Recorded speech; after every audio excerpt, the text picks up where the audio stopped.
Check 1 2 1 2. All right, we're back with another rendition of Working with the Law. Been a while since I actually done it. So yeah, just the same process. Read it, took some notes. We're on chapter 6, actually. Yeah, chapter 6.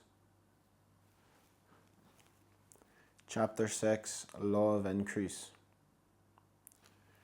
Yeah, we'll see. I'll maybe put it up on the screen or something. Just want this to be lining up so that it's easier to put the screenshot over for the thumbnail. But yeah, I don't know. That will do. That should do. So anyway, let's get into chapter 6, Law of Increase. Very good chapter, to be honest. And within the chapter, it felt like there was chapters in it, which is mental. But anyway, first it was just talking about Aladdin and the magic lamp fulfilling wishes.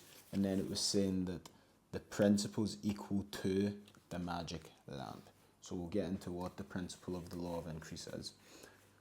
Talking about the act of praising God. Praise, praise, praise. They'd say that in the old days, sacrificing at the altar, which was obviously pretty much a praise to God, a sacrifice to God. And then also it was talking about songs in the Bible, songs of Moses, songs of Jericho, and saying that these sacrifices and these songs aren't what influence God, it just influences you. And the way that it influences you is essentially that you now do these things, and it's almost like a crutch, I'd say, and a buffer, and we'll get into actually here, but it's like almost a buffer to just give you that conviction that yeah, you've done this, that like it's putting your faith into action, into play, by giving praise to what it is that you believe in. And then it was saying that yeah, it influences you. So faith is wisdom and understanding. Praise is the application of such. So you've got the wisdom and the understanding, and then you're applying it. And then it goes on to expand it and say that faith is the boiler which holds the power. So your faith is what actually has the power. It's the principle, right? And then it goes on to say that it has the power, and the praise is essentially the fuel that generates the power into force. So something that has, like a car.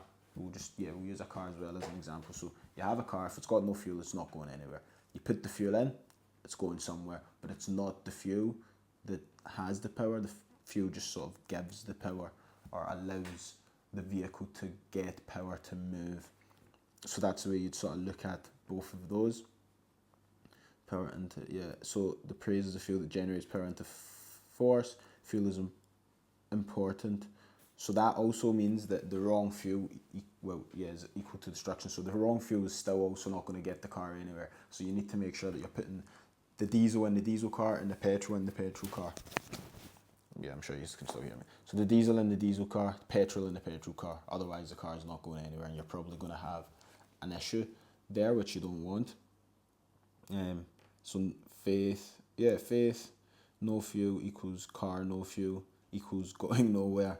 And then it says God is a giver of happiness, joy, peace, love. So that's the few: happiness, joy, peace, and love, because that's essentially what you would want your God to be, that type of God, that God that gives happiness, joy, peace, and love.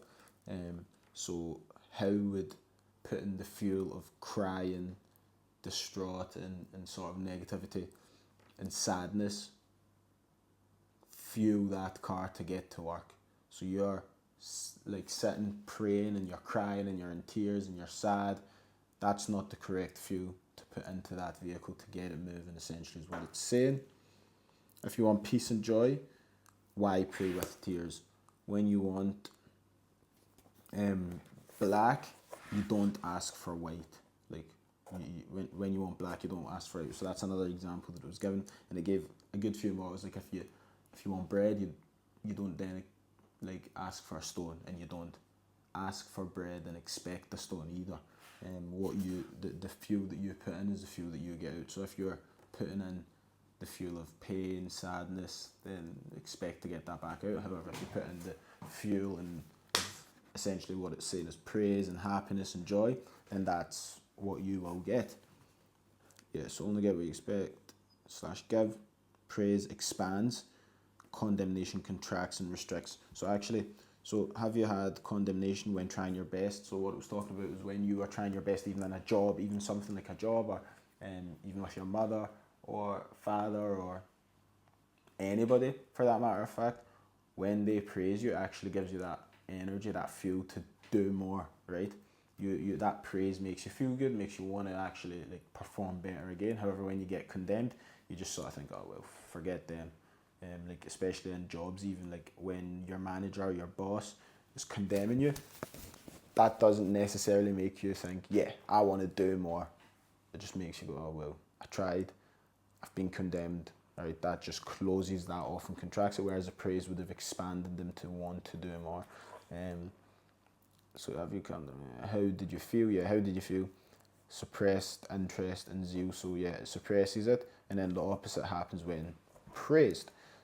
So then it was basically saying to try the praise method, and I actually tried it even with my business partner and also with employees, and it definitely works, to be honest. Like, and of course it works because yeah, when it's happened to me in a job where I was condemned for, and I'll give the actual example. So I was working at Sports Direct, and I went in for a very early shift, 6 a.m, and no one else wanted to do it. I was like the only person that would have been able to do it or willing to do it, come in and help. So I cycled there, and then I waited for the gym that was connected to the Sports Direct to open so that I could like lock my bike in there and then go to work around the back. So by the time I got to the work, it was like 5 minutes past, and then I was just being condemned by the manager, complaining, and I was thinking, well, I've actually came in and I'm doing you a favour, and now I've came in and I'm being condemned for it. Didn't make me want to then work that shift well. I just sort of went, yeah, whatever. And I even said, I was like, listen, I'm here for yous. Like, I don't need to be here. You guys asked me to be here, and I'm pretty much doing you a favour. So that attitude gotta go, like, type thing. And obviously, she didn't really like it. And I was just like, well, you can complain all you like. And then she went off at a huff, and I just went on with my work, but obviously with zero intention to, I don't know, do a good job. I just going through the motions, doing just enough to get by so that I could then leave. And I think that was the moment that I realised, yeah, that was not for me, although it was just a condemnation, to be honest. If there was no condemnation, then probably would have had a different outlook to that. So then, and that's something difficult to realise, because I think that you realise how much you actually do condemn people more than you praise them, and then it's not until you start praising them that you actually even see things improving. So like I was saying with my business partner just now, like before I would maybe condemn certain things, whereas now I just even try and praise or find the good in things or whatever, and it's definitely sped things up and helped big time. So like I said, definitely do it. Thanks. And then it goes on, praise is intended, yeah, so try the praise method. Praise is not intended for God, it is just effective of man and allows him to raise consciousness and makes him more receptive. So that praise that so in fact I will say it with my business partner, so that praise that I was given, I'm sure made him more receptive to then want to actually do more, whereas if I just condemned him for certain things, there would have been no want to even do anything else or do more, especially when he's doing work that he feels like this is work that we need to do and it's good work. If I was to then condemn it and say, nah, that's wrong or whatever, I'd be like, well, I'll just not do anything. Whereas if you say, oh, brilliant, now let's do X, Y, Z, because this is maybe what's important, then it's like, all right, cool, let's do that. It just the condemnation aspect of it just doesn't really give you the outcome you want. Like, and that's something that I had to realise myself as well, is like, what's the outcome and what response gives an outcome that's closest to the outcome that I want. Because the closer I can get to the outcome I want, the easier it will be to get the outcome that I want, and needing whatever that outcome is, it just makes it easier to get there. And then it was talking about how Israelites, just copying Israelites in terms of having Thanksgiving services, and thanks should always be a preview is what it was saying. However, obviously Thanksgiving, I think most of the time people are Christmas or whatever, people usually use that as a review. So they review and give thanks for what they've got up until then, rather than giving thanks for what they're going to get or what they have faith in getting. Or like basically what it was saying is that it should be a preview rather than a review. Thanksgiving should be focused on praising and thanking what's to come, and also in the present. So being thankful for in the present rather than the past, for what you've already got, because it's easy to be thankful when you've got it. It's much harder to be thankful when you don't. And then and also in present, giving praise after isn't how it should be, expecting pay in advance, essentially. So you're expecting pay in advance. So you're willing to give thanks only when you get paid. It's like, no, you should be giving thanks before you get paid. And then it was saying anyone can be grateful with the gift in hand. Can you do it on a cold rainy night in Trent? Don't even know if that's the flipping saying, but I'm sure you understand what I'm saying. So can you do it when you're not in a good position, condition, whatever it may be? Can you give thanks and praise in adversity? Be thankful, give thanks. Give thanks. I know Lewis will like that one. Give thanks. Anyway, so do you actually have faith in God and the law you live by? So this was a question that I sort of asked. Do you have faith in God and the law you live by? Because, do you have faith in God and the law you live by? Because if you did, then you would just praise. Can you give thanks in a rut, or is it only in the good times? So that, I would say, would show how well or how much you actually believe in whatever it is you believe in, whether it's God, whether it's Christianity, Islam, Hinduism, Sikhism, whether it's the universe and manifesting, whether it's the law, whether it's whatever you believe in. Do you really believe in that, and does it actually work? It's like, that's the questions you should be asking yourself. And the way you would realize and understand if it actually works is by being able to just have faith in your faith, to be honest. And that's where you even maybe now go away and see that when people have certain negative situations, like for an example I'm going to give is my auntie's kitchen burnt down completely very recently, I think a couple, not that long ago, maybe 4 days ago, not entirely sure, I can't remember. However, kitchen burnt down, and it was just worry, and negativity and sort of just fear.